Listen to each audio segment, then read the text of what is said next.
السلام عليكم ورحمة الله وبركاته. الحمد لله الإله الأحد المعبود بالحق الصمد الذي شهد لنفسه بالتوحيد وجعله حقه على العبيد، وأشهد أن لا إله إلا الله وحده لا شريك له في ملكه وأمره ولا ند له في عبادته وذكره، الذي لا سمي له في أسمائه ولا مثل له في صفاته، وأشهد أن محمدا عبده ورسوله الذي أرسله الله بالهدى ودين الحق ليظهره على الدين كله. أما بعد، رب اشرح لي صدري ويسر لي أمري واحلل عقدة من لساني يفقهوا قولي.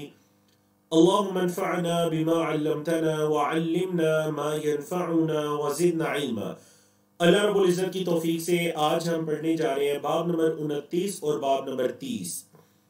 باب نمبر 29 کا عنوان ہے باب ما جاء فی التنجیم، تنجیم کے بارے میں جو کچھ آیا۔ یہ اصل میں مصدر ہے نجم ینجم تنجیم سے، جو کہ علم یعلم تعلیم یا صرف یصرف تصریف کے وزن پر ہے یہ باب۔ اس کا معنی ہوتا ہے کہ علم نجوم کے بارے میں جو چیزیں ہیں ان کو سیکھنا، سکھانا، اس بارے میں احکام و مسائل کو جاننا۔ علم نجوم کے بارے میں جو گفتگو ہوتی ہے وہ کیا ہوتی ہے؟ نجم ینجم سے، تو یہ اسی کا مصدر ہے تنجیم۔ تو مطلب علم نجوم کے بارے میں جو کچھ آیا ہے شریعت اسلامیہ میں کہ علم نجوم میں کیا جائز ہے، کیا جائز نہیں ہے، اور ہمارے پچھلے ابواب کے اندر بھی وقتاً فوقتاً اختصار کے ساتھ اس پر گفتگو ہوئی، لیکن میں اشارہ کرتا رہا کہ آنے والے ابواب میں، آنے والے چیپٹرز کے اندر ایک مستقل چیپٹر اس بارے میں آئے گا علم نجوم کے بارے میں۔ تو الحمدللہ یہ والا چیپٹر اور اس سے اگلا چیپٹر یہ دونوں اسی بارے میں ہیں۔ یہ والا چیپٹر علم نجوم کے بارے میں ہے اور اگلا چیپٹر ہے چاند کی منازل کے بارے میں۔ تو وہاں انشاءاللہ اگلے چیپٹر میں 30ویں چیپٹر میں تفصیل سے بات ہوگی۔ مصنف رحمہ اللہ نے اس چیپٹر میں ایک حدیث اور کچھ اقوال کو ذکر کیا ہے اور اس باب میں کل 4 مسائل کو ذکر کیا گیا ہے۔ تو آئیے ہم ان احادیث اور اقوال اور ان مسائل کو پڑھتے ہیں۔ تو مصنف رحمہ اللہ کا یہ طریقہ کار ہے کہ وہ امام بخاری رحمہ اللہ اور ان کی کتاب صحیح بخاری سے بہت زیادہ متاثر ہیں، اور ماشاءاللہ اسی کے طریقہ کار پر کچھ اپنے چیپٹرز کو بھی قائم کرتے ہیں جو کہ امام بخاری رحمہ اللہ کا طریقہ کار ہے، اور اس کے علاوہ اپنی کتاب میں کثرت سے ساتھ صحیح بخاری مسلم کی احادیث کو بھی لے کر آتے ہیں۔ تو دیکھیں سب سے پہلے وہ امام بخاری کا یہ قول لے کر آئے کہ امام بخاری نے فرمایا قال البخاری۔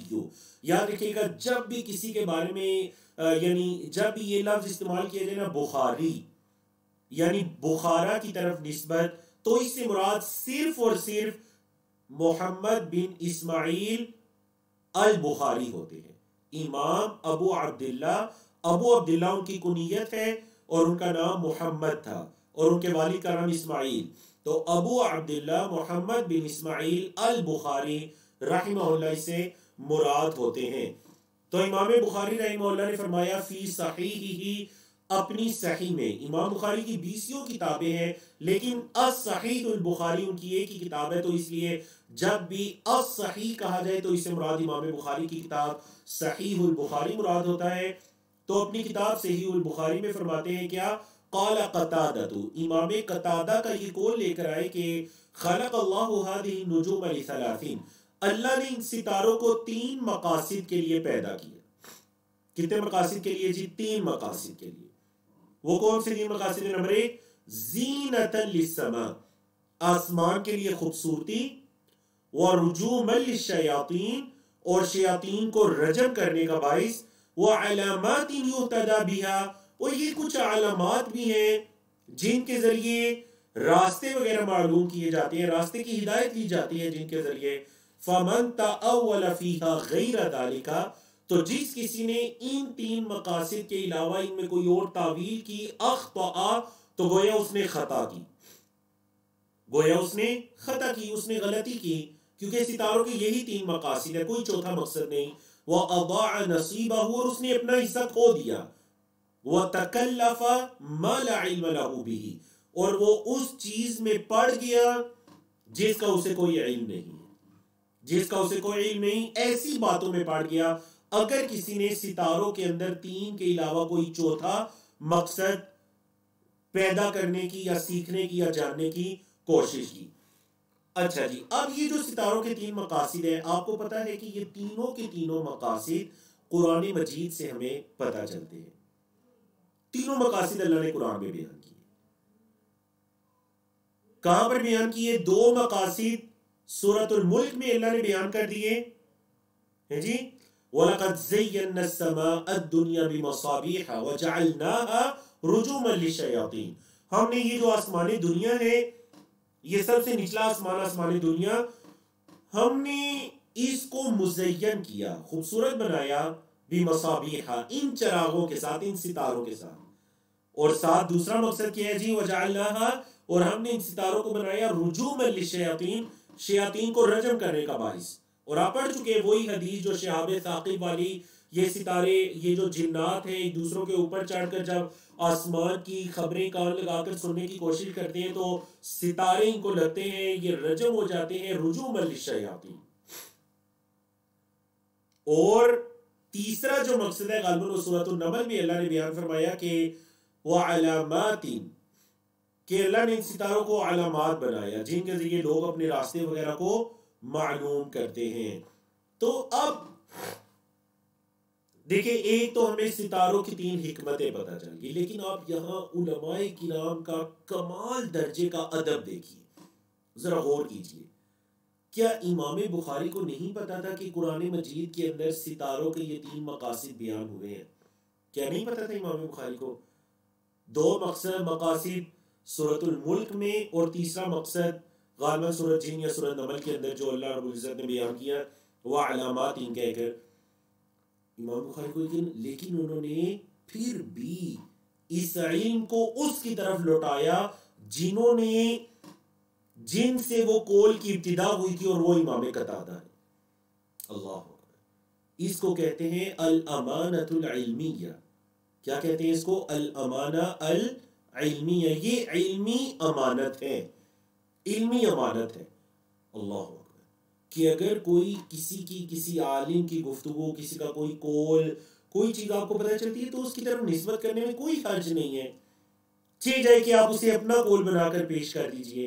اور خاص کر جو ریٹن تحریر کے اندر اس چیز کا خیال رکھنا بہت ضروری ہے۔ اور خاص کر ہم جیسے طلباء جو کہ یونیورسٹی کے مراحل سے گزر چکے ہیں اور وہ تھیسیز لکھ چکے ہیں، ان کو یہ پتا ہوتا ہے کہ تھیسیز کے اندر کس قدر مشکل ہوتا ہے۔ بعض اوقات کہ آپ نے ایک لائن بھی کسی سے لی ہے تو آپ اس کی نسبت اپنی طرف نہیں کر سکتے، لازماً آپ کو اس کتاب کے مصنف یا جہاں سے آپ نے اس چیز کو، اس آئیڈیے کو، اس لفظ کو یا اس لائن کو لیا، اس کی طرف آپ کو اس کا حوالہ دینا، ریفرنس ذکر کرنا ضروری ہوتا ہے۔ تو دیکھیں امام بخاری رحمہ اللہ نے بھی امام قتادہ کی طرف اس کی نسبت کی۔ تو ان کتابوں سے آپ اس ادب کو بھی سیکھیے۔ تو ستاروں کے یہ 3 مقاصد ہیں، ان کے علاوہ چوتھا کوئی مقصد نہیں ہے۔ آگے چل کر بات مکمل ہوگی۔ وَكَرِهَ قَتَادَةُ، اور امام قتادہ نے ناپسند کیا۔ کیا ناپسند کیا؟ تَعَلُّمَ مَنَازِلِ الْقَمَرِ، چاند کی منازل کو سیکھنا۔ ماہرین علم فلکیات کے نزدیک چاند کی 28 منازل ہیں، اور ہر 14 دن کے بعد وہ ایک منزل میں داخل ہوتا ہے۔ عرب یہ عقیدہ اور یہ گمان رکھا کرتے تھے کہ وہ چاند جب کسی منزل میں اترتا ہے تو اس کی تاثیر کی وجہ سے بارشیں وغیرہ نازل ہوتی ہیں۔ مطلب بارشیں اللہ کے حکم سے نہیں برستی، چاند اور ستاروں کی وجہ سے برستی ہیں۔ تو اس لیے انہوں نے کہا ان منازل کے علم کو سیکھنا ہی ناپسندیدہ کام۔ وَلَمْ يُرَخِّصْ ابن عُيَيْنَةَ فِي، سفیان بن عیینہ بہت بڑے محدث اور عالم اور فقیہ گزرے ہیں، تو کتاب کے مصنف کہہ رہے ہیں کہ سفیان بن عیینہ نے بھی رخصت نہیں دی اس علم کو سیکھنے میں۔ سفیان بن عیینہ نے بھی اس علم کو سیکھنے میں رخصت نہیں دی۔ ذَكَرَهُ حَرْبٌ عَنْهُمَا، اور جو حرب ہیں انہوں نے بھی ان دونوں کے بارے میں ذکر کیا ہے۔ وَرَخَّصَ فِي تَعَلُّمِ الْمَنَازِلِ، احمد و اسحاق، اور امام احمد اور امام اسحاق نے تعلم المنازل کو سیکھنے میں رخصت دی ہے۔ آپ ذرا غور کریں، یہاں پر دو طرح کے اقوال آگے۔ کچھ علماء نے ان منازل کو سیکھنے کو ناپسند کیا اور کچھ نے اس کی رخصت دی۔ سمجھا گی نا؟ کچھ نے ناپسند کیا اور کچھ نے رخصت دی۔ تو کیا مطلب کہ یہ جو ان تین مقاصد کے لیے، مطلب آسمان کی خوبصورتی ہے، شیاطین کو رجم کرنے کا باعث ہے، یا ان کے ذریعے قبلے کی ڈائریکشن کو معلوم کرنا، یا سفر کے اندر آپ نے مشرق کی طرف جانا ہے، مغرب، شمال، جنوب کہاں جانا ہے، علم فلکیات کے ماہرین ان ستاروں کے ذریعے جو ہے وہ قدیم زمانوں میں خاص کر سمندر اور ریگستانوں کے سفروں میں مدد لیا کرتے تھے کہ یہ ستارہ اس ڈائریکشن میں ہے تو ہم نے اس طرف جانا ہے، یہ والا ستارہ ہمیشہ مغرب کی طرف ہوتا ہے تو ہم نے مشرق کی طرف جانا ہے، شمال کی طرف جانا ہے، جنوب کی طرف۔ تو اس میں کوئی حرج والی بات نہیں ہے، اس میں کوئی حرج والی بات نہیں ہے۔ تو مطلب جنہوں نے رخصت دی انہوں نے اس اعتبار سے دی کہ ٹھیک ہے، ڈائریکشن وغیرہ ان سے سیکھی جا سکتی ہے، کیونکہ قرآن مجید میں بھی اللہ رب العزت نے ان کو علامات کہا ہے۔ اور جنہوں نے ناپسند کیا، انہوں نے کس لیے ناپسند کیا کہ کہیں چاند کی منازل کو سیکھ کر وہ جو چاند اور ستاروں کے بارے میں ناجائز یا غیر شرعی علم ہے کہ ستاروں کی تاثیر ماننا اپنی تقدیر کے اندر، زمین پر پیش آنے والے واقعات اور حالات کے اندر، یا انسان کی ذات کے ساتھ پیش آنے والے حالات و واقعات کے اندر ستاروں کی تاثیر ماننا، یہ بالکل ناجائز ہے۔ تو اس وجہ سے علماء نے اس کو ناپسند کیا۔ تو آپ کو پتہ چل گیا جنہوں نے ناپسند کیا کیوں کیا، اور جنہوں نے رخصت دی سیکھنے کی انہوں نے کیوں دی۔ اب لیتے ہیں ایک حدیث، اور اس بات کے اندر یہی ایک حدیث ہے۔ وعن ابی موسیٰ، اور حضرت ابو موسیٰ کی روایت ہے، قال کہتے ہیں کہ قال رسول اللہ صلی اللہ علیہ وسلم، اللہ کے رسول صلی اللہ علیہ وسلم نے فرمایا، ثلاثۃ لا يدخلون الجنہ، تین لوگ ایسے ہیں جو جنت میں داخل نہیں ہوں۔ تین لوگ ایسے ہیں جو جنت میں داخل نہیں ہوں گے۔ پہلا، مدمن الخمر، شراب کو پینے والا، نہ صرف پینے والا بلکہ شراب کا عادی، ڈرنکس کا عادی جو ہے مدمن الخمر، وہ جنت میں داخل نہیں ہوگا۔ نمبر دو، وقاطع الرحم، رشتوں کو توڑنے والا، رشتوں کو کاٹنے والا، توڑنے والا، یہ بھی جنت میں نہیں جائے گا۔ ومصدق بالسحر، اور جادو کی تصدیق کرنے والا، جادو کی تصدیق کرنے والا، یہ بھی جنت میں نہیں جائے گا۔ اللہ اکبر۔ تو اللہ کے رسول صلی اللہ علیہ وسلم نے ان تین بندوں کے بارے میں یہ حتمی فرما دیا۔ اب حدیث کی شرح کیا ہے؟ کیا یہ ابد کبھی بھی جنت میں نہیں جائیں گے؟ تو اللہ عالم، علماء کرام نے یہ کہا چونکہ یہ کبیرہ گناہ ہے، کبیرہ گناہ ہے، اور جو کبیرہ گناہ کرنے والے ہیں وہ قبر کے اندر یا جہنم کے اندر یا مرنے سے پہلے اس دنیا کے اندر جب ان پر اتنی آزمائشیں آئیں گی یا عذاب آئے گا قبر کا یا قیامت کا عذاب، اللہ ہمیں ان سے محفوظ رکھے، اور یہ ان کے گناہوں کا بدلہ بن جائے گا عذاب، تو ایک نہ ایک دن انہیں پاک صاف کر کے جنت کے اندر داخل کر دیا جائے گا۔ دیکھیں، کبیرہ گناہوں کی معافی کی مختلف صورتیں ہیں۔ پہلی صورت یہ کہ انسان استغفار کرے، اللہ سے توبہ کرے، اللہ معاف فرماتا ہے۔ دوسری صورت یہ کہ انسان پر اتنی آزمائشیں آئیں، دماغی، جسمانی، بیماری، کوئی آزمائش، حتیٰ کہ حدیث کے مطابق ایک کانٹا بھی چبھتا ہے تو اللہ اس کے بدلے میں بھی گناہ معاف کرتا ہے۔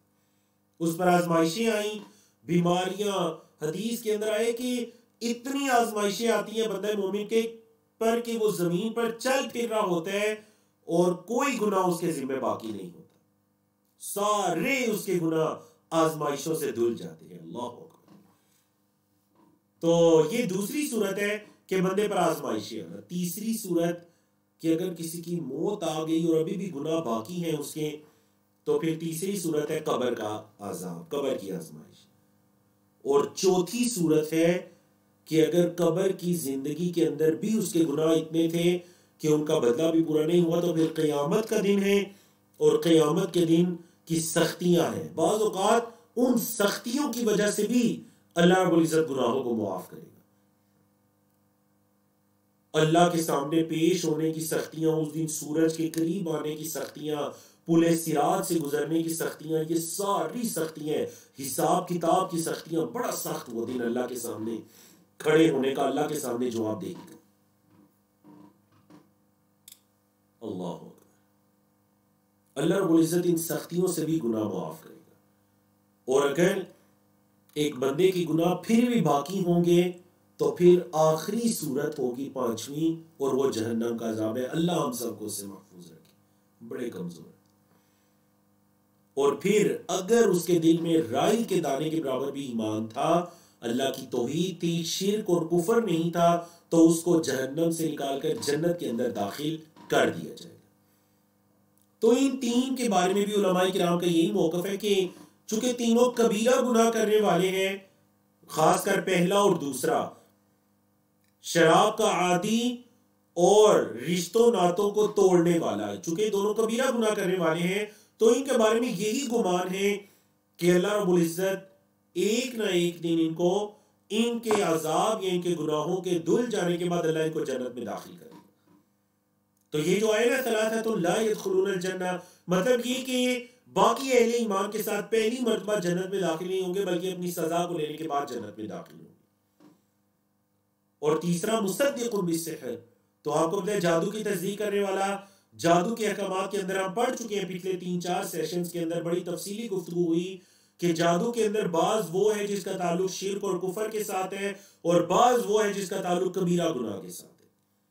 تو اگر وہ جادو کی تصدیق کفر یا شرک سے متعلق ہوئی تو ایسے انسان کی مغفرت نہیں، کیونکہ اللہ نے فرما دیا ان اللہ لا یغفر ان یشرک بہ، اللہ معاف نہیں کرتا کہ اس کے ساتھ کسی کو شریک ٹھہرایا جائے. وَيَغْفِرُ مَا دُونَ ذَلِكَ لِمَن يَشَاءُ، اور اللہ اس کے علاوہ جو چاہتے ہیں، جس کے لیے چاہتے ہیں، اللہ معاف فرماتے ہیں. تو سمجھ رہی چیز آپ کو. اور جادو میں سے جو دوسری قسم ہے کبیرہ گناہ کی، تو اس کا حکم باقی اشخاص کی طرح ہے کہ ایک نہ ایک دن اپنے گناہوں کا بدلہ لینے کے بعد، سزا لینے کے بعد وہ جنت کے اندر داخل ہو جائے گا.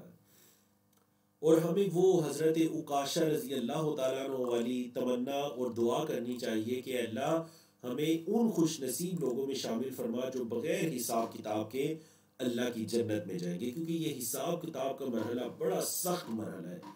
نبی کریم صلی اللہ علیہ وسلم نے فرمایا اللہ رب العزت بندے سے کہے گا قیامت کے دن تو نے ایسے کیا، تو نے ایسے کیا، تو نے ایسے کیا. انکار کا کوئی چارہ نہیں ہوگا، ادھر اقرار ہے. بندہ اگر انکار کرے گا تو اس کے جسم کے اعضاء بول کر بتلائیں گے. الیوم نختم علی افواہہم، آج ہم ان کے منہوں پر مہر لگا دیں گے. وتکلمنا ایدیہم، ان کے ہاتھ ہم سے باتیں کریں گے. وتشہد ارجلہم، ان کے پاؤں، ان کی ٹانگیں گواہی دیں گی.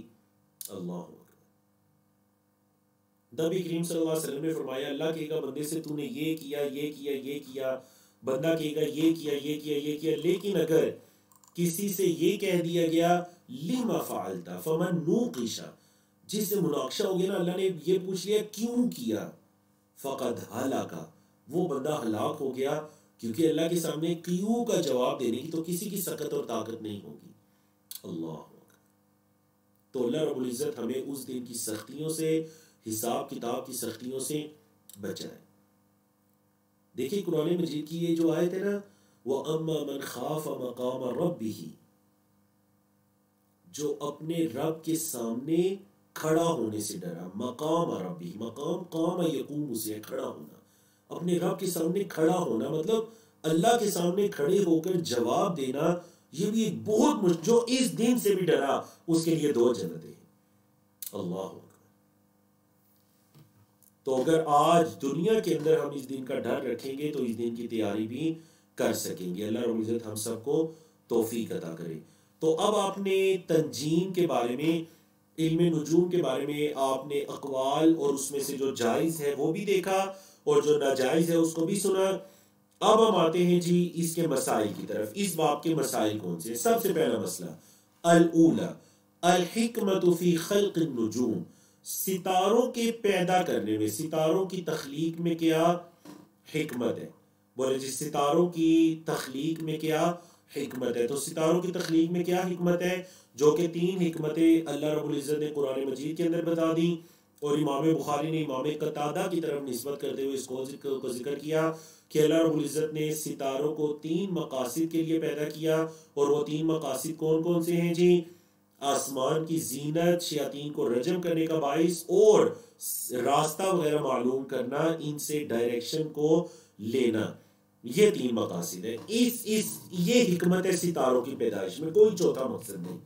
الثانیہ، دوسرا مسئلہ، الرد علی من زعم غیر ذالک، جس نے اس کے علاوہ کچھ گمان کیا اس کا رد، جس نے یہ سمجھا کہ نہیں ان 3 کے علاوہ کوئی چوتھا مقصد بھی ہے، ستاروں کی کوئی تاثیر بھی ہے، ہمارے حالات بھی ستاروں کی وجہ سے بدلتے ہیں، یہ جب فلاں ستارہ فلاں سے نکلتے ہیں تو یہ ہوتا ہے، جو اس مہینے میں پیدا ہوئے ان کا ستارہ یہ ہے، یہ ہوتا ہے۔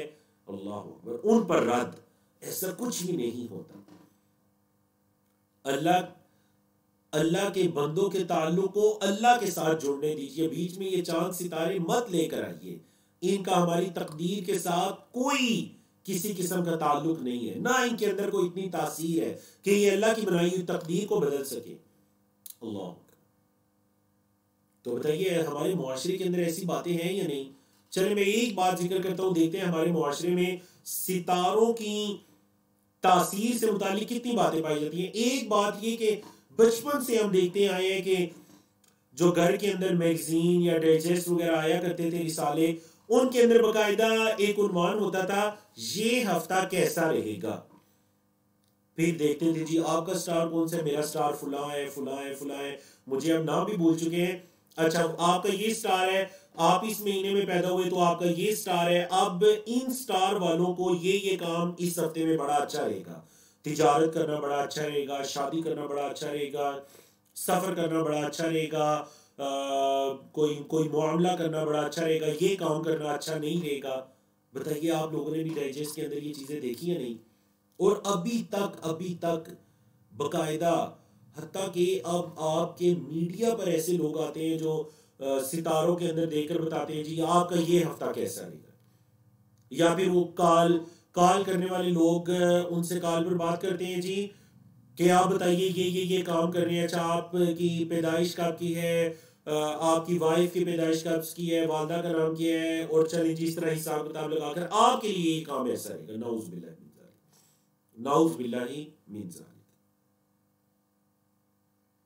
حتیٰ کہ آپ کے اردو کا یہ محاورہ کہ آپ کے ستارے گردش میں ہے، کسی پر برا وقت آ جائے تو کیا کہتے ہیں جی؟ کہتے ہیں آپ کے ستارے گردش میں ہے۔ نعوذ باللہ، یہ کہنا بھی غیر شرعی ہے۔ کیا مطلب؟ یعنی برا وقت ستارے گردش میں ہے، ستاروں کی گردشوں کی وجہ سے برا وقت آیا؟ کیونکہ عرب تو یہ مانا کرتے تھے زمانہ جاہلیت میں، اسلام سے قبل۔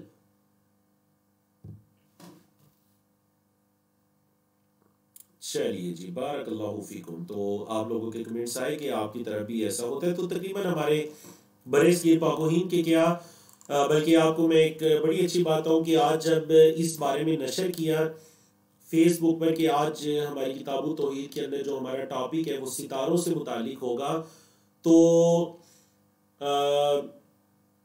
کمنٹس کے اندر ہمارے ایک دوست ہیں جو مدینہ یونیورسٹی میں پڑھ رہے ہیں، تو انہوں نے آ کر یہ بتایا کہ آج مسجد نبوی کے اندر جو امام صاحب ہیں، شیخ غالباً شیخ آل شیخ ہیں، تو ان کا بھی آج یہی موضوع تھا، ستاروں کے بارے میں اور ان کی تاثیر کے بارے میں۔ مطلب عرب کے اندر بھی اب یہ بہت زیادہ جتنی ترقی اور یہ چیزیں آ رہی ہیں نا، تو یہ جہالت کی چیزیں واپس ان کے اندر آ رہی ہیں کہ عرب نوجوان بھی، لڑکے لڑکیاں اس چیز پر یقین رکھتے ہیں کہ جی اب اس ہفتے میں دیکھیں ستارہ کیسے رہیں گے۔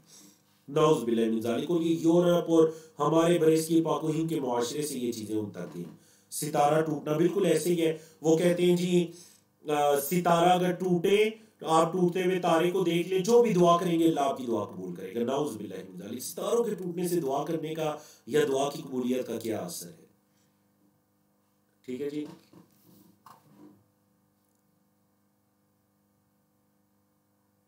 تو تیسرا مسئلہ جو ثابت ہوا وہ ہے ذکر الخلاف فی تعلم المنازل، ان منازل کو سیکھنے میں جو اختلاف ہے۔ تو وہ اختلاف ذکر کیا کہ جن ائمہ نے رخصت دی انہوں نے رخصتی اس لیے دی گئی کہ ڈائریکشن وغیرہ معلوم کی جاتی ہے، اور جنہوں نے منع کیا انہوں نے اس لیے منع کیا کہ ان سے لوگ پھر تقدیر کے مسائل کے اندر گمراہ ہو جاتے ہیں، تو انہوں نے کہا سیکھنے کی بھی اجازت نہیں ہے۔ تو یہ علماء کرام کے درمیان بہرحال اختلاف ہے جس کو تفصیل سے ذکر کیا گیا۔ الرابعہ، چوتھا مسئلہ، الوعید فی من صدق بشیء من السحر، جادو میں سے جس نے کسی چیز کی بھی تصدیق کی اس کے لیے وعید۔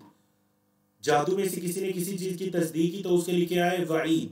وعید مطلب اس کے لیے عذاب کا ڈراوا کہ لا يدخلون الجنہ، وہ جنت میں داخل نہیں ہوں گے۔ وَلَوْ عَرَفَ أَنَّهُ باطل، اگرچہ اس بندے کو پتہ چل بھی گیا کہ یہ جادو ہے اور یہ باطل ہے، یہ کفر ہے، یہ گناہ ہے، اس کے باوجود اگر اس نے تصدیق کر دی جادو کی تو بولے یہ کیا ہے؟ یہ چیز، اس کی وعید یہ ہے کہ وہ جنت میں داخل نہیں ہوگا۔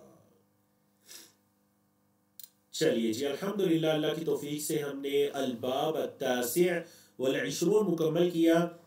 تو چلیے اپنی کتاب کے الباب الثلاثون کی طرف جاتے ہیں، 30ویں باب کی طرف جاتے ہیں، اور آج ہم نے یہی دو باب پڑھنے ہیں۔ باب ما جاء فی الاستسقاء بالانواع، انواع نو ان کی جمع ہے۔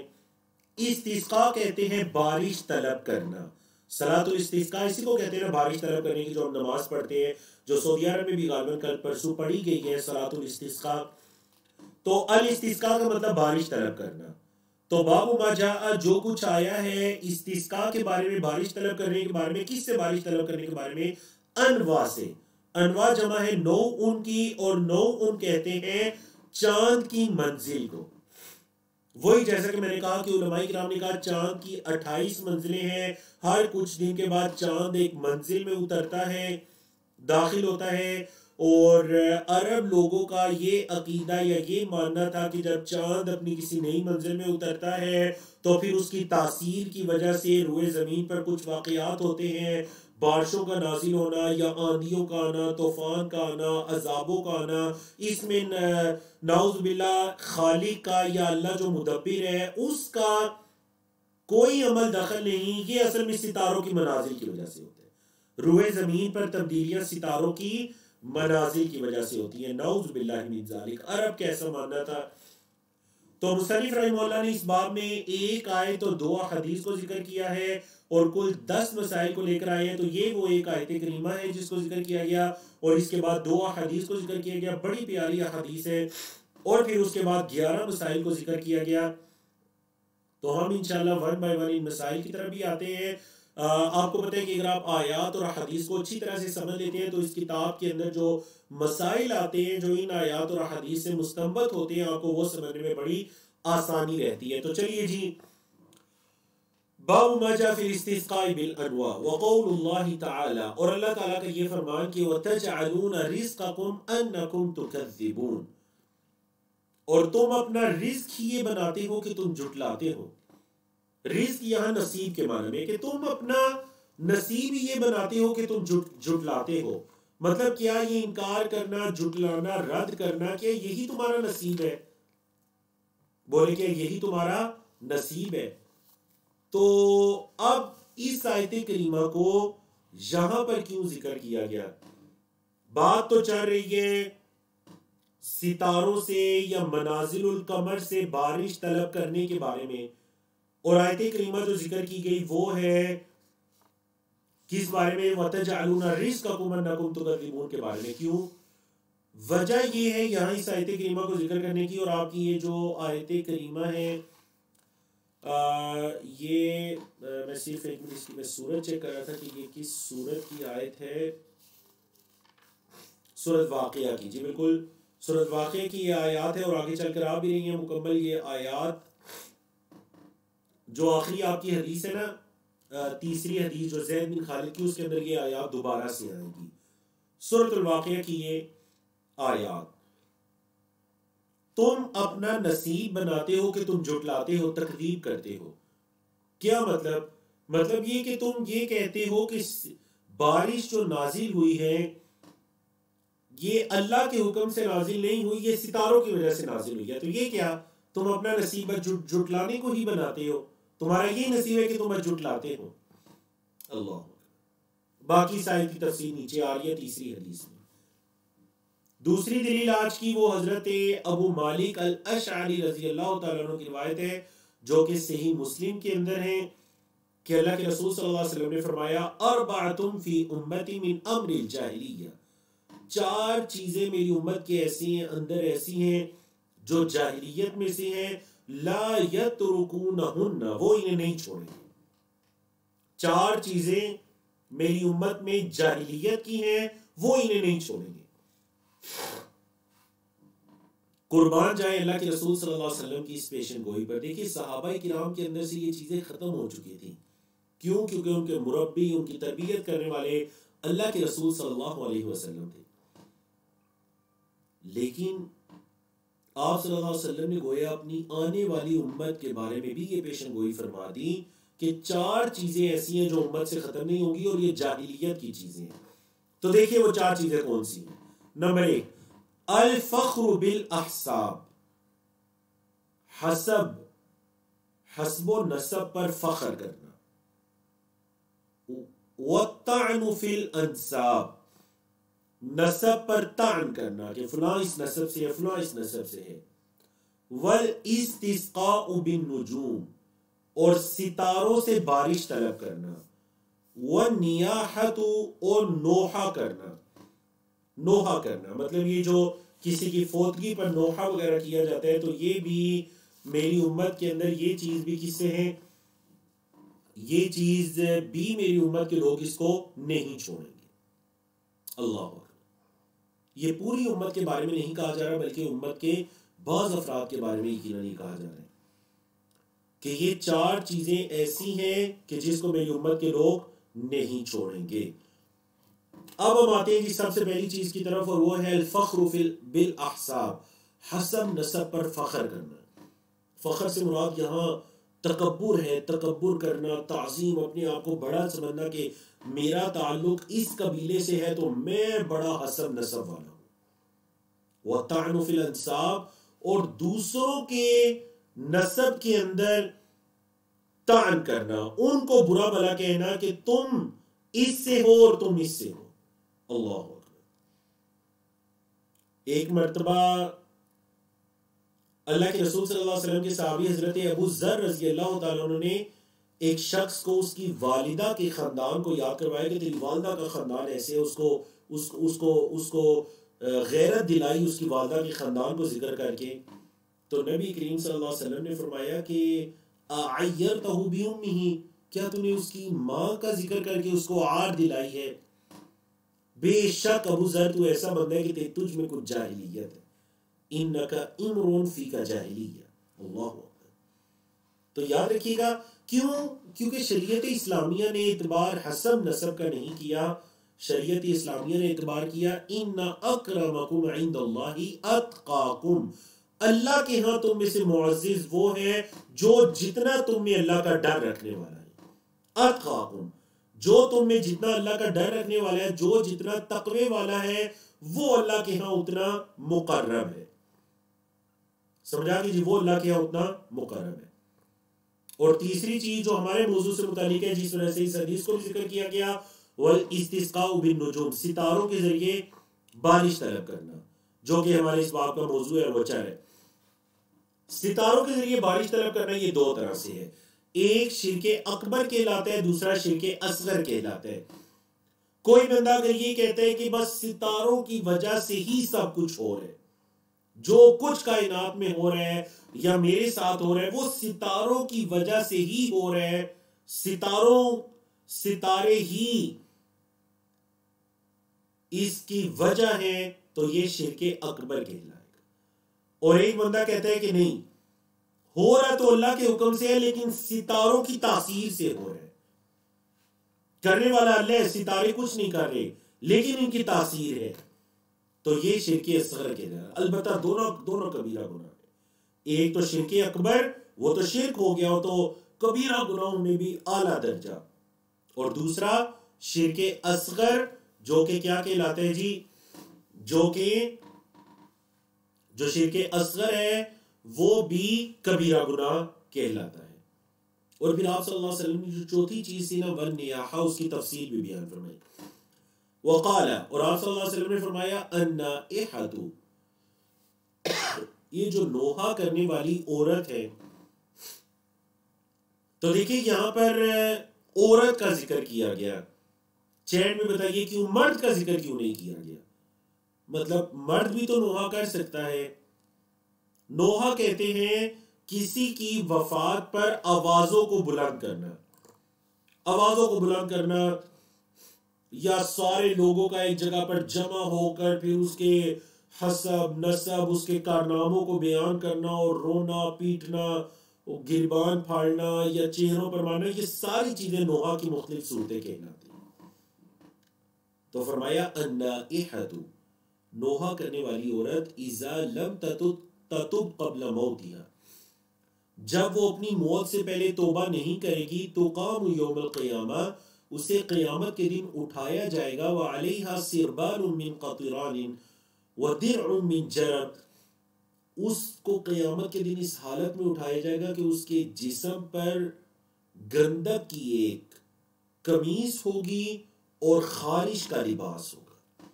خارش کا لباس اور گندک کی قمیص، اتنا شدید عذاب ہے. اور یہ کس کے لیے ہے؟ نوحہ کرنے والی عورت. اور اگر کوئی مرد کرتا ہے تو اس کے لیے بھی یہی حکم ہے. لیکن مؤنث کا لفظ کیوں استعمال کیا گیا؟ ماشاءاللہ آپ میں سے 10 سے زیادہ لوگوں کی طرف سے الحمدللہ جوابات موصول ہوئے کہ کیونکہ زیادہ یہ کام عورتوں میں پایا جاتا تھا تو اس وجہ سے خاص کر عورتوں کا مؤنث کا لفظ استعمال کیا گیا. بالکل جیسے سورۃ النفاثات کے اندر، سورۃ الفلق کے اندر نفاثات کا ذکر کیا گیا. سورۃ الفلق میں نفاثات کا ذکر کیا گیا، پھونکے مارنے والیاں. حالانکہ مرد بھی تو جادو کرتے تھے لیکن عورتیں زیادہ اس کام میں پائی جاتی تھی. نوحہ مردوں کی نسبت عورتیں زیادہ کرتی تھی تو اس وجہ سے ان کا مؤنث کا لفظ استعمال کیا گیا، تاکہ اگر کوئی مرد بھی کرتا ہے یہ کام تو پھر اس کی بھی یہی سزا ہے کہ اگر اس نے مرنے سے پہلے توبہ نہیں کی تو قیامت کے دن اس کو ایک گندک کا جو ابلتی ہوئی تانبے کے لباس کی ایک قمیص ہوگی وہ پہنائی جائے گی، اور خارش کا ایک جرب، عربی زبان میں خارش کو کہتے ہیں، اس کا ایک لباس اور اس کی درع اس کو پہنائی جائے گی. اللہ اکبر. تو دیکھیں دو ہمارے فریضے بنتے ہیں، خاص کر ہمارے معاشرے میں برے صغیر پاک و ہند پر یہ جو کام پایا جاتا ہے. نمبر 1 یہ کہ خود اپنے آپ کو اس سے بچائیں، اور نمبر 2 یہ کہ حتی الوسع اپنے رشتہ دار احباب کے اندر لوگوں کو اس چیز سے محفوظ رکھیں. وجہ ذرا غور کریں، جدید سے جدید بدعات ہمارے معاشرے کا حصہ بنتی جا رہی ہیں. آج کل کیا ہوتے ہیں، میں بعض جگہ فوتگیوں پر گیا تو مجھے یہ پتہ چلا کہ آج کل ادھر یہ کام ہو رہا ہے کہ علاقے کے اندر کچھ عورتیں ہیں جو اپنا مخصوص کلام پڑھتی ہیں، کچھ نعتیہ اور کچھ رونے دلانے والی ایسی کوئی باتیں پڑھتی ہیں گا کر ان کا. تو ان عورتوں کو اسپیشل پیمنٹ کر کے کسی کے مرنے پر بلایا جاتا ہے تاکہ یہ زیادہ اونچی آواز میں پڑھیں، ساری عورتوں کو خوب رلائیں اور کہا جائے جی وہ جب وہ مرا تو بڑا سارے لوگ روئے دھوئے. بتائیے آپ کے معاشرے میں بھی ایسی عورتیں ہیں؟ یعنی میں نے تو دیکھا اپنے معاشرے کے اندر یہ کام شروع ہو چکا. یہ نوحہ کہلاتا ہے. حتیٰ کہ اگر وہ ادھر کھڑی ہو کر اونچی آواز میں نعت بھی پڑھیں گی نا تو یہ بھی نوحہ ہی کہلائے گا. تلاوت بھی کریں گی تو نوحہ ہی کہلائے گا، کیونکہ تلاوت کی یہ جگہ نہیں ہے. یہ جگہ ہے اس کے لیے دعا کرنے کی، اللہ اس کی مغفرت فرمائے، اس کے آنے والی منازل، اور وہ بھی انفرادی. یہ نہیں کہ آپ پورا مجمع مل کر نوحے کی صورت میں کچھ پڑھنا شروع کر دیں. اللہ. تو یہ کام اس کو معاشرے سے ختم کیجیے. یہ نوحے کی صورتیں ہیں، اور زمانہ جاہلیت کے اندر تو یہ اس قدر نوحہ ہوا کرتا تھا کہ کئی دن تک نوحہ جاری رہتا تھا. زمانہ جاہلیت میں ایسا ہوتا، کوئی بندہ مار گیا 2 ہفتے 3 ہفتے، پھر ہر سال کے موقع پر باقاعدہ، پھر خاص کر جب عرب کے اندر مینا کی راتیں ہوتی، حج کے ایام ہوتے، تو وہاں پر نوحے کی مجلسیں لگا کرتی، فلاں بندہ مرا تھا تو اس کے بارے میں یہ قصیدہ ہے جی، فلاں مرا تھا اس کے بارے میں یہ سب نوحے کی مختلف صورتیں ہیں۔ اللہ رب العزت ہمیں اپنے آپ کو بچانے اور دوسروں کو بچانے کی توفیق عطا کریں۔ وَلَهُمَا، اور ان دونوں کی روایتیں، مطلب امام بخاری اور امام مسلم کی، عن زید بن خالد، زید بن خالد سے قالا کہتے ہیں، بڑی پیاری حدیث، صلی لنا رسول اللہ صلی اللہ علیہ وسلم صلاۃ الصبح بالحدیبیہ، حدیبیہ جگہ پر اللہ کے رسول صلی اللہ علیہ وسلم نے ہمیں صبح کی نماز پڑھائی، مطلب فجر کی نماز، علی اثر سماء کانت من اللیل، بارش کے پیچھے جو رات کو تھی، مطلب جو بارش رات کو ہوئی، پھر صبح فجر ہوئی تو آپ صلی اللہ علیہ وسلم نے ہمیں فجر پڑھائی، فلما انصرف، جب آپ صلی اللہ علیہ وسلم فجر کی نماز پڑھا کر پھرے، اب جب آپ صلی اللہ علیہ وسلم فجر کی نماز پڑھا کر پھرے، اقبل علی الناس، آپ صلی اللہ علیہ وسلم لوگوں پر متوجہ ہوئے، فقال، اور فرمایا، هل تدرون ماذا قال ربكم، کیا تم جانتے ہو کہ تمہارے رب نے کیا کہا ہے؟ قالوا، صحابہ کرام نے فرمایا، اللہ ورسولہ اعلم، اللہ اور اس کا رسول ہی زیادہ جانتے ہیں۔ قال، آپ صلی اللہ علیہ وسلم نے فرمایا، قال، اللہ نے فرمایا، پہلے قالا کا فائل، میں آپ سے معذرت چاہتا ہوں، الحمدللہ،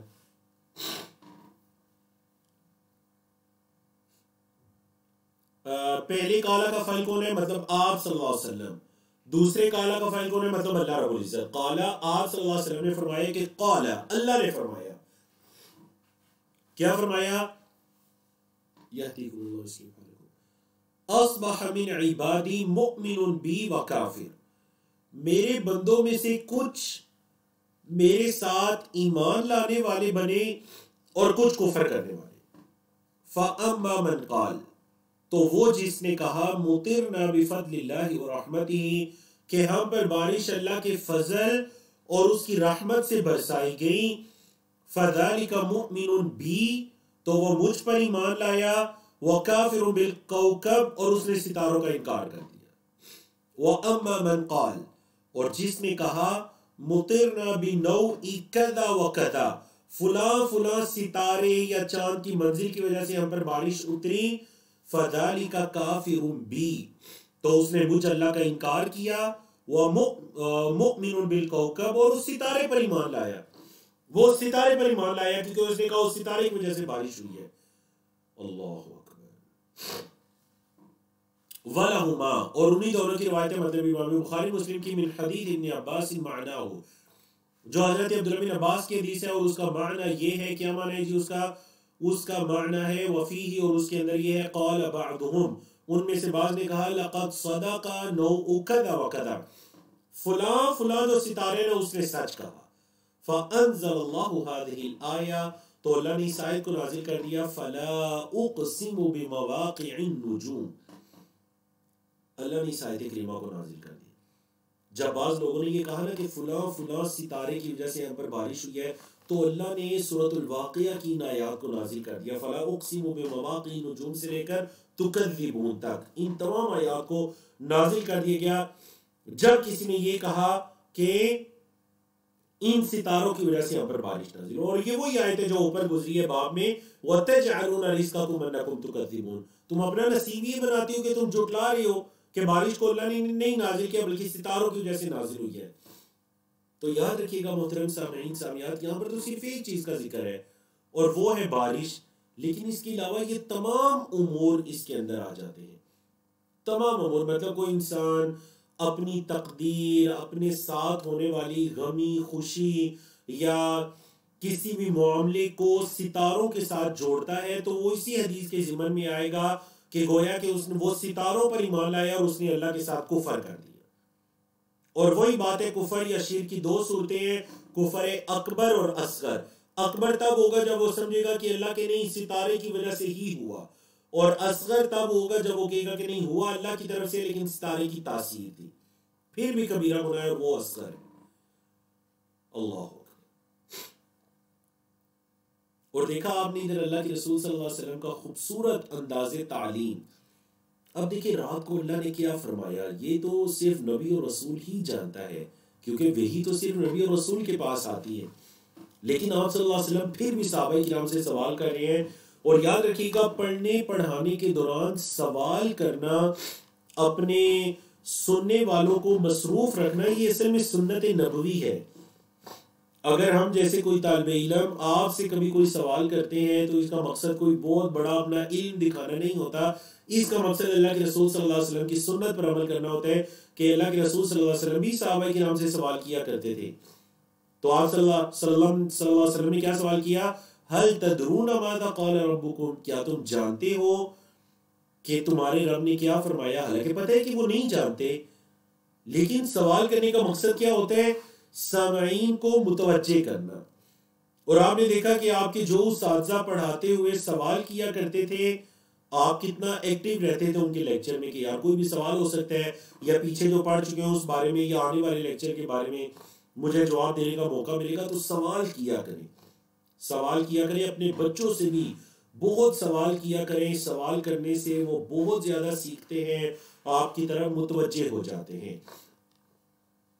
تو اب آتے ہیں جی، یہ جو 3 دلائل آپ نے پڑھی، 1 آیت اور 2 احادیث، ان سے کون سے مسائل ثابت ہو رہے ہیں؟ الاولا، سب سے پہلا مسئلہ تو یہ ثابت ہو رہا ہے جی تفسیر آیت الواقعہ، سورۃ الواقعہ کی جو آیت آپ نے پڑھی نا، وَتَجْعَلُونَ رِزْقَكُمْ أَنَّكُمْ تُكَذِّبُونَ، اس کی تفسیر آپ نے جانی. الثانیہ، دوسرا مسئلہ، ذکر الاربع التی من امر الجاہلیہ، جاہلیت کی باتوں میں سے جو 4 باتیں ہیں نا ان کا تذکرہ، جاہلیت کی باتوں میں سے 4 باتوں کا تذکرہ. اور وہ آپ نے پڑھ لیا، اپنے حسب و نسب پر فخر کرنا، دوسرے کے حسب نسب میں طعن کرنا، اس کو برا بھلا کہنا، اور ستاروں سے بارش طلب کرنا، اور کسی کے وفات پر نوحہ کرنا، اونچی آواز میں رونا، یا کچھ مخصوص کلمات وغیرہ کو کہنا، یا اپنے جسم کو یا گالوں کو مارنا پیٹنا، یا لباس کو پھاڑنا. یہ سب نوحہ کی مختلف صورتیں ہیں اور یہ جاہلیت کا کام ہے. الثالثہ، تیسرا مسئلہ، ذکر الکفر فی بعضھا، ان میں سے بعض جو ہے نا وہ انسان کو کفر تک لے جاتی ہیں. اور وہ آپ کو بتایا گیا ستاروں سے بارش طلب کرنا، جب یہ سمجھ ہے کہ ستارے ہی دینے والے ہیں، انہی کی وجہ سے سب کچھ ہو رہا ہے، تو یہ انسان کو کفر تک لے جاتی ہے. اور بعض کفر تک لے جاتے ہیں اور بعض کبیرہ گناہ تک لے جاتے ہیں. الرابعہ، چوتھا مسئلہ، ان من الکفر ما لا یخرج من الملہ، کفر میں سے بعض ایسا کفر بھی ہوتا ہے جو انسان کو ملت اسلامیہ سے نہیں نکالتا. مطلب یہ نہیں کہ اگر کسی نے کوئی ایسی بات کر دی تو ہم اسے دین اسلام سے خارج سمجھنا شروع ہو جائیں گے. نہیں، وہ ملت اسلامیہ کے اندر رہے گا، اس کی اصلاح کیجیے. الخامسہ، پانچواں مسئلہ، قولہ، آپ صلی اللہ علیہ وسلم کا یہ فرمان کہ اصبح من عبادی مؤمن بی و کافر، کہ میرے بندوں میں سے بعض میرے ساتھ ایمان رکھنے والے اور بعض کفر کرنے والے ہیں. مطلب آپ صلی اللہ علیہ وسلم نے اللہ کی یہ بات بتائی کہ اللہ نے ایسے فرمایا کہ میرے بندوں میں سے بعض میرے ساتھ ایمان رکھنے والے ہیں اور بعض کفر کرنے والے ہیں. یہ کیوں ایسا فرمایا؟ بسبب نزول النعمہ، نعمت کے نزول کے سبب. نعمت کے نزول، یہاں نعمت سے کیا مراد ہے؟ چلے چیٹ میں بتائیے یہاں نعمت سے کیا مراد ہے؟ نعمت کے نزول کے سبب اللہ رب العزت نے ایسا فرمایا کہ میرے بندوں میں سے بعض میرے ساتھ ایمان رکھنے والے ہیں اور بعض کفر کرنے والے ہیں. یہاں نعمت سے کیا مراد ہے اس مسئلے میں؟ ماشاءاللہ ماشاءاللہ جواب درست آ رہے ہیں الحمدللہ. سسٹر اقرا ہے جواب درست ہے، برادر شہباز علی ہے جواب درست ہے، عبدالقیوم ہے جواب درست ہے، جمیل قریشی ہے جواب درست ہے، عدنان انور ہے جواب درست ہے، سسٹر نہیں برادر ہیں عمر جاوید جواب درست ہے. بارک اللہ فیکم. ان سب کے جوابات درست ہے. وہ جواب درست کیا ہیں جی؟ وہ درست جوابات ہیں بارش. بسبب نزول نعمہ کا مطلب ہے نعمت کے اترنے کے سبب. تو نعمت بارش اتری تھی نا، تو بارش کے اترنے کے سبب اللہ نے یہ فرمایا کہ جو بارش ہوئی ہے نا، تو بعض بندوں نے میرے ساتھ کفر کیا، میرے بندوں میں سے بعض ایمان لائے. جنہوں نے یہ کہا اللہ نے نازل کی وہ ایمان لائے، اور جنہوں نے یہ کہا کہ ستاروں کی وجہ سے اتری ہے وہ انہوں نے میرا کفر کیا، وہ تو ستاروں پر ایمان لائے ہیں۔ ایمان نام ہے یقین کا، ان کا یقین یہ تھا ان کی وجہ سے ہوا، تو پھر وہ اسی پر ایمان لائے ہیں۔ السادسہ، چھٹا مسئلہ، التفطن للایمان فی هذا الموضع، اور سابعہ ساتواں مسئلہ، چھٹا اور ساتواں بالکل قریب قریب ہے دونوں مسائل کے۔ التفطن للکفر فی هذا الموضع، اس جگہ پر آ کر ایمان اور کفر کو جاننا، سمجھنا، اس چیز کا علم حاصل کرنا کہ حدیث کے اندر ایمان کس کو کہا گیا ہے اور حدیث کے اندر کفر کس کو کہا گیا ہے۔ بارش کی نسبت اللہ کی طرف کرنے کو ایمان کہا گیا ہے، بارش کی نسبت ستاروں کی طرف کرنے کو کفر کہا گیا ہے۔ اللہ اکبر، اس کو کہتے ہیں علم العقیدہ، علم الایمانیات اس کو کہتے ہیں۔ اور الثامنہ، آٹھواں مسئلہ ہے التفتن لقولہ لقد صدق یا صدق نوع کذا وکذا، یہ جو الفاظ آخر میں بالکل حدیث کے آئے نا کہ اس بندے نے یہ کہا لقد صدق نوع کذا وکذا، فلاں فلاں فلاں ستارے کی وجہ سے ایسا ہوا ہے کہ وہ ستارہ بالکل درست ہے، وہ حق ہے، اس کی درستگی سچائی کی وجہ سے ایسا ہوا ہے، تو اس بارے میں بھی علم حاصل کرنا۔ التاسعہ، نوواں مسئلہ، اخراج العالم للمتعلم المسألة بالاستفهام عنها۔ اللہ، عالم کو چاہیے کہ وہ متعلم سیکھنے والے سے سوال کرے، سیکھنے والے سے سوال کر کے اس کے اندر سے علم کو نکلوائے۔ اب دیکھیں نا، آپ کو پتہ ہے آپ میں سے جب میں نے آپ سے سوال کیا نا کہ بسبب نزول النعمہ، میں نعمہ سے کیا مراد ہے، تو آپ میں سے بعض نے کہا عقیدہ، بعض نے کہا نبوت، بعض نے کہا ایمان، اور اکثر نے کہا بارش، جن کے میرے نام لیے۔ حالانکہ بالکل واضح تھا بسبب نزول النعمہ، نعمت کے اترنے کے سبب اللہ نے یہ فرمایا، تو صحیح بات ہے بارش نازل ہوئی تھی۔ اب حدیث پر میں نے کہا تھا اچھی طرح سے غور کریں، حدیث پر جتنا غور کریں گے ان مسائل کو سمجھنا اتنا آسان ہوگا۔ تو اب حدیث پر آپ یقیناً آپ سب نے غور کیا، تو بارش کے نزول کے سبب، نعمت کے نزول کے سبب، تو نعمت بارش کو کہا گیا ہے۔ تو کیا ہے، آپ میں سے کچھ لوگوں کا فہم اور علم باہر نکلا ہے یا نہیں، اور پتہ چلا۔ اللہ اکبر، تو سکھانے والے کو یہ چاہیے کہ جو سیکھنے والا ہے اس سے سوال کر کے اس کی توجہ کو اپنی طرف مبذول کرے، اس کو مزید متوجہ کرے، اور اس کے اندر سے جو اس کا علم ہے اس کو نکلوائے۔ لقولہ، آپ صلی اللہ علیہ وسلم کے اس فرمان سے یہ مسئلہ ثابت ہو رہا ہے، اتدرون ماذا قال ربکم، کیا تم جانتے ہو کہ تمہارے رب نے کیا کہا؟ کیا تم جانتے ہو کہ تمہارے رب نے کیا کہا؟ اللہ اکبر، بہت سی ایسی حدیث ہے جن کے اندر اللہ کے رسول صلی اللہ علیہ وسلم صحابہ کرام سے یہ پوچھا کرتے تھے کہ کیا تم جانتے ہو، اور آپ کو پتہ ہے صحابہ کرام جواب نہیں دیا کرتے تھے، صحابہ کرام یہ فرما دیا کرتے تھے اللہ و رسولہ اعلم، اللہ اور اس کا رسول زیادہ جانتے ہیں۔ چلے جی، تو چیٹ کے اندر یہ بتائیے کہ صحابہ کرام جواب کیوں نہیں دیتے تھے، یہ کیوں کہہ دیتے تھے؟ بعض اوقات انہیں پتہ بھی ہوتا تھا جواب نہیں دیتے تھے، کیوں؟ جب تک ہم 10ویں مسئلے کو مکمل کرتے ہیں، اور المسألۃ العاشرہ، 10واں مسئلہ ہے جی آج کا آخری مسئلہ، وہ ہے وعید النائحہ، نوحہ کرنے والی عورت کی وعید، اور اس کا وعید یہ ہے کہ قیامت کے دن جب اس کو اٹھایا جائے گا تو اس پر تانبے کی ایک قمیض اور خارش کا لباس ہوگا جس سے اس کو شدید عذاب دیا جائے گا۔ یاد رکھیے گا قیامت کے دن کے جو سخت عذاب ہے، ان عذاب میں سے یہ نوحہ کرنے والے مرد یا عورت کے بارے میں عذاب کا جو تذکرہ ہے نا، قیامت کے دن کے شدید عذابوں میں سے یہ بھی ایک عذاب ہے۔ تو چلیے جی، اللہ رب العزت کی توفیق سے ہم نے آج کے الحمدللہ لیسن کو مکمل کیا۔ جو اگلا باب ہے نا وہ انشاءاللہ آنے والے سیشن میں ہم پڑھیں گے، جو ہمارا 17واں سیشن ہوگا۔ کچھ صحت کی وجہ سے بھی میں اس باب کو مکمل نہیں کر پایا، اور کچھ تفصیلی بھی تھا، تو سوچا اس کو اگلے ہفتے ہم شروع کریں گے کہ لوگوں میں سے بعض ایسے ہیں جو اللہ کے علاوہ معبود بناتے ہیں اور ان سے ویسی محبت کرتے ہیں جیسی اللہ سے کرنی چاہیے۔ تو آنے والے چیپٹر کا موضوع ہوگا اللہ کی محبت۔ دیکھیے اللہ کی محبت کا بھی عقیدے کے ساتھ بڑا گہرا تعلق ہے کہ ہمارے دل میں جیسی اللہ کی محبت ہونی چاہیے ویسے کسی دوسرے کی محبت نہیں ہونی چاہیے. تو بڑا ضروری ٹاپک ہے. آپ جو ہے وہ اگلے ہفتے انشاءاللہ اس ٹاپک کو بھی سنیں گے اللہ کی توفیق سے. آپ دیکھتے ہیں جی عبدالقیوم کشمیری ہے ماشاءاللہ, ان کا جواب 100% درست آیا.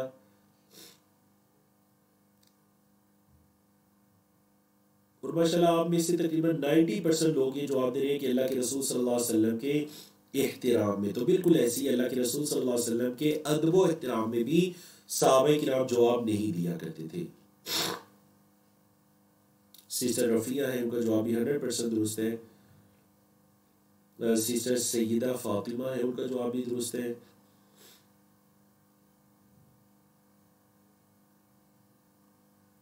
اور باقی ماشاءاللہ آپ میں سے کوئی 30 کے 25 سے زیادہ لوگوں نے جو ادب والا جواب دیا تو بالکل یہ بھی درست ہے. بارک اللہ فیکم. تو بالکل اللہ کے رسول صلی اللہ علیہ وسلم کا یہ ادب و احترام ہوتا تھا کہ جب, اور یاد ہے وہ عروہ بن مسعود ثقفی والی حدیث آپ نے سنی کہ عروہ بن مسعود ثقفی کہتے ہیں میں بڑے بڑے شخصیات کے پاس گیا, وہ اصل میں رسول تھے. رسول کا مطلب ہے کہ وہ میسنجر تھے, بادشاہوں کے میسیجز کو, پیغامات کو لے کر دوسرے علاقوں میں جایا کرتے تھے. کہتے ہیں میں بڑے بڑے بادشاہوں کے پاس گیا, لیکن جو میں نے تعظیم دیکھی کہ محمد صلی اللہ علیہ وسلم کے صحابہ ان کی تعظیم کرتے ہیں ویسی میں نے تعظیم کری.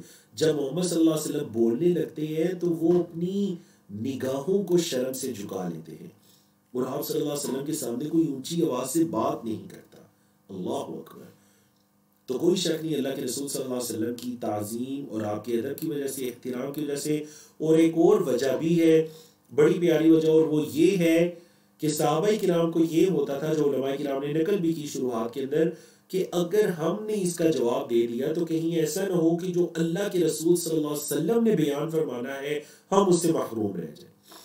مطلب کسی صحابی نے کہہ دیا کہ جی یہ تو پھر آپ صلی اللہ علیہ وسلم نعم یا لا یا کچھ ایسا فرما دیں گے.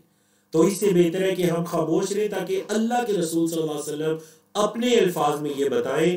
تو اس لیے وہ کیا کہا کرتے تھے, اللہ و رسولہ اعلم. اللہ اکبر. چلیے جی, بارک اللہ فیکم. تو اسی پر ہم اتفاق کرتے ہیں, پھر آپ کی سوالات کی طرف آتے ہیں انشاءاللہ. اقول قولی ھذا استغفر اللہ لی ولکم ولسائر المسلمین من کل ذنب وصلی اللہ تعالی علی نبینا محمد وعلی آلہ وصحبہ اجمعین.